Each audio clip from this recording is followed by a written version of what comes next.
How's it going, lads? I'm Nucleus and welcome back for the latest VR news. Coming up for you today, I have a real banger. We have some incredible news on the Oculus Quest 2, leaked images, and more like that. But before we get into the video, do consider subscribing if you like what I do. You can always unsubscribe later anyway. That said, now on with the video. Firstly, I want to talk about where the image is coming from and who leaked it.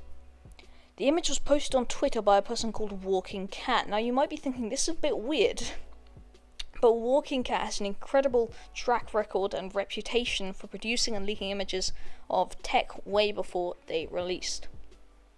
Example of this sort of leaks are the HP Reverb G2. If you remember on one of my old videos, I went over some images that were leaked by Walking Cat, and it turned out these were genuine, that it was leaked a week before the unveiling of the headset itself.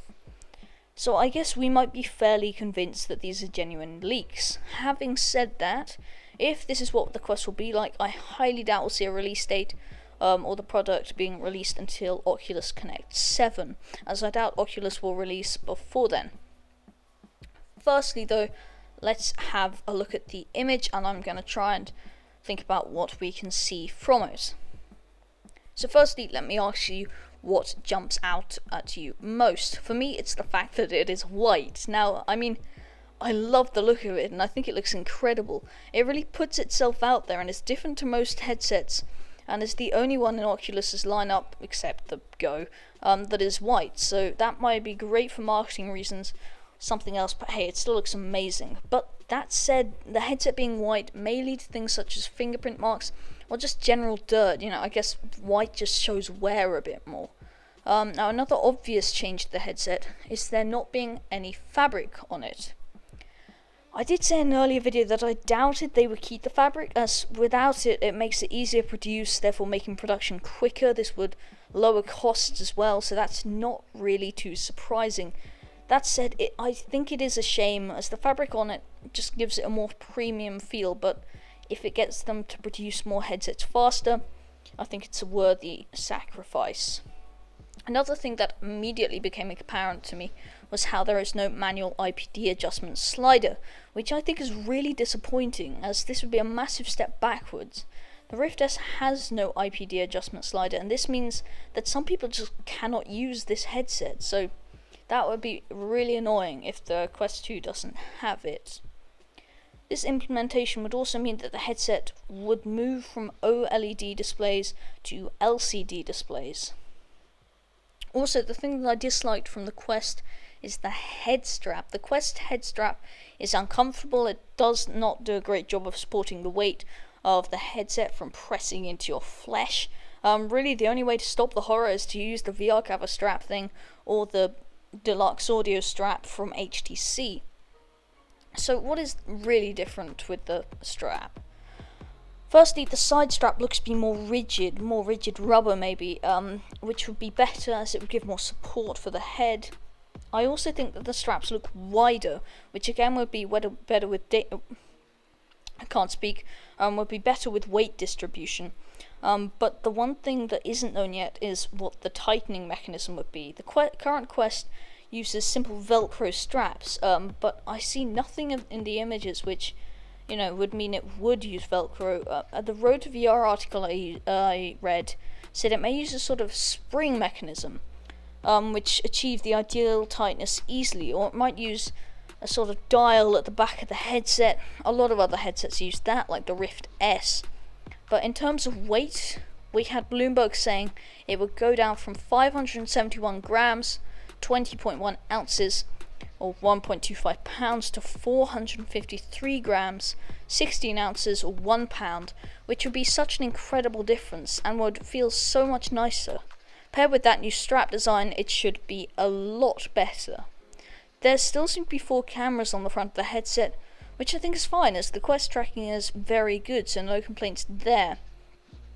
In terms of ports and that sort of thing, there seem to be just the 3.5mm audio jack and the same USB-C port. It does seem to be situated in a better place, as this allows it to be clipped to the headset strap when using like SideQuest or Oculus Link, so that's nicer. I don't know if it's going to be too 3.5mm audio jacks on both sides, so Oculus stick with that sort of thing, probably will. Then they can sell you their headphones, or it will just be the single one. Again, I don't think it will, because they'll want to sell you their headphones. But yeah, I think that's a good thing there. And really, the final big thing, which is there, is the controller redesign. The subtle redesign of the controller appears to be closer to the original touch controllers that shipped with the first Rift CV1 headset. Among lifetime VR users, many prefer the shape and feel of the original touch controllers to the new design which ships with the Quest and Rift S. The giveaways on the controller redesign is that the index trigger has much more pronounced ridge between its two halves. The grip trigger protrudes more, and the location of the seam among the handle, all of which appear to mirror the original touch controller. The shape of the face of the controller also appears to be more round and offset, just like the original touch controllers, compared to the newer controllers, which have a teardrop shaped face that is perfectly centered with the body of the controller.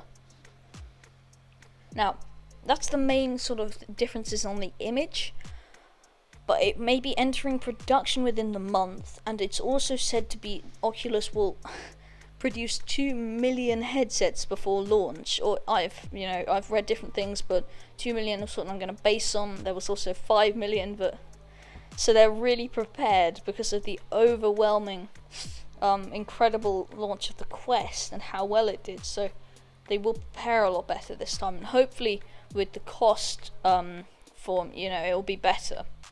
That said, about the cost, I think we're still looking at that £399, thereabouts. I don't see a lot of people. I was watching VR Oasis's video.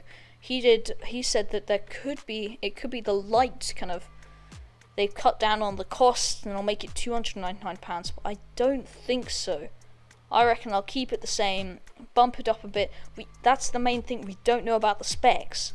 See, we could see on the outside, they cut costs there, but we don't know if it's got this ridiculous resolution, if it's got a higher refresh rate. I expect 90 Hz. I mean, that's what I'm expecting from a newer headset. The system on chip could be the really new Qualcomm Snapdragon ones. We just don't know about any of those, in-system ones, which is a bit annoying. So you can't really say much about the price without knowing the specs itself, but maybe we'll see some more of that later on. But yeah, this is definitely the thing which I'm most excited about now, but we still have no official news or images of the Quest 2 from Oculus, so I'm still waiting on that.